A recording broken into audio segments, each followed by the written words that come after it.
Hello everyone, welcome back to my channel.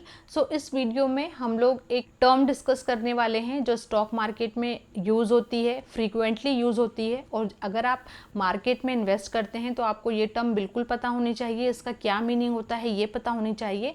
Otherwise आप ऐसे stocks में इन्वेस्ट कर लेंगे जिनमें आपको थोड़ा सा रिस्क भी देखने को मिल सकता है, राइट।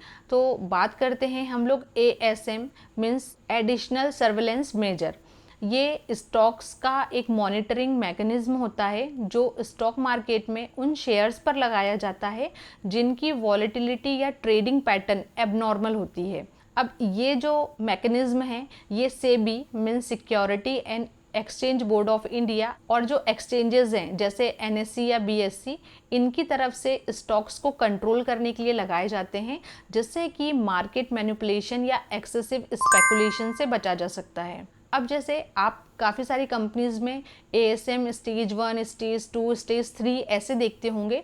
तो हम ये देखते हैं कि स्टेज 1, 2 या 3 का क्या मीनिंग है।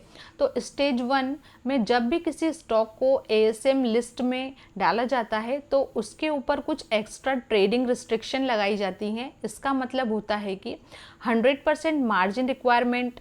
अगर आप वो स्टॉक खरीद रहे हैं तो आपको पूरा पैसा देना पड़ता है, कोई लेवरेज या आपको लोन नहीं मिलेगा। और इंट्राडे ट्रेडिंग पर कुछ एक्स्ट्रा कंडीशंस लगाई जा सकती है जिससे कि जो स्पेकुलेटिव ट्रेडिंग होती है उसको कंट्रोल किया जा सके।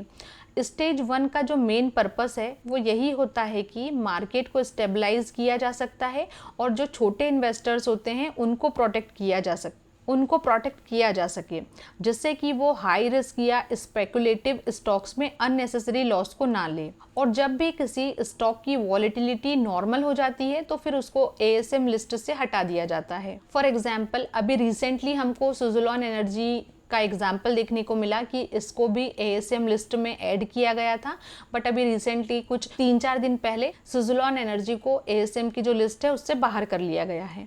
अब हम देखते हैं कि ASM स्टेज 2 क्या होती है। तो जो ASM स्टेज 2 है ये भी मॉनिटरिंग सिस्टम होता है एक तरीके का, जो कि मार्केट के जो वॉलेटाइल स्टॉक्स है उनको कंट्रोल करने के लिए यूज़ किया जाता है। अगर जैसे किसी स्टॉक की वॉलेटिलिटी या स्पेकुलेशन एक्टिविटी ASM स्टेज 1 के बाद भी कंट्रोल नहीं होती है तो उस टाइप के जो स्टॉक्स होते हैं उनको स्टेज 2 की कैटेगरी में शिफ्ट कर दिया जाता है जिससे उन शेयर्स की ट्रेडिंग पर और ज़्यादा रिस्ट्रिक्शन लगाई जा सके। अब स्टेज 2 में क्या होता है, जैसे हमने देखा कि 100% मार्जिन की रिक्वायरमेंट होती है। मार्जिन की रिक्वायरमेंट तो होती ही है लेकिन इसके अलावा और स्ट्रिक्ट कंडीशंस लगाई जाती है। आपको स्टॉक खरीदने या बेचने के लिए पूरा पैसा देना पड़ता है और मार्जिन या लेवरेज अलाउड नहीं होता है बिल्कुल भी। अब ट्रेड फॉर ट्रेड सेटलमेंट का जो रूल लगता है इसका मतलब ये है कि आप जब स्टॉक खरीदते हैं तो आपको डिलीवरी लेना ज़रूरी होता है और इंट्राडे ट्रेडिंग अलाउड नहीं होती है। इसमें स्पेकुलेटिव ट्रेडिंग को रोकने के लिए हर ट्रेड का सेटलमेंट डिलीवरी बेस्ड होता है। और नेक्स्ट पॉइंट आता है स्टॉक की प्राइस बैंड, कि जो स्टॉक है वो डेली कितना अपसाइड या कितना डाउनसाइड जाता है।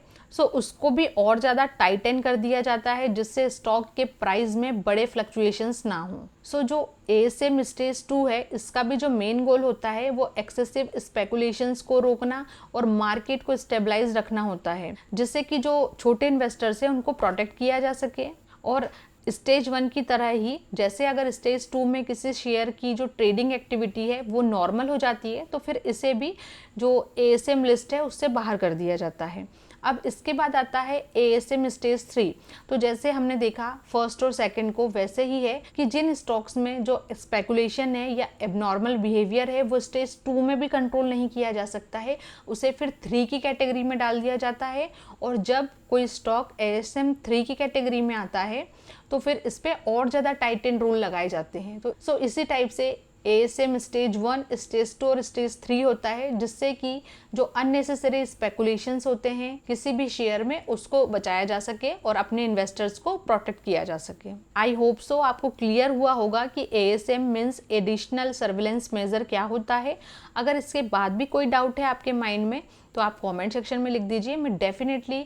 और अगर आप इस चैनल पर नए हैं या आपने फर्स्ट टाइम चैनल को विजिट किया है या फिर आपने चैनल को सब्सक्राइब नहीं किया है तो आप सब्सक्राइब कर लीजिए, क्योंकि शेयर मार्केट से रिलेटेड रेगुलर अपडेट्स आपको इस चैनल पर मिलते रहेंगे। आप बेल आइकन भी प्रेस कर सकते हैं, तो जब भी मैं कोई नया वीडियो अपडेट करूँगी उसका नोटिफिकेशन आपको सबसे पहले मिल जाएगा।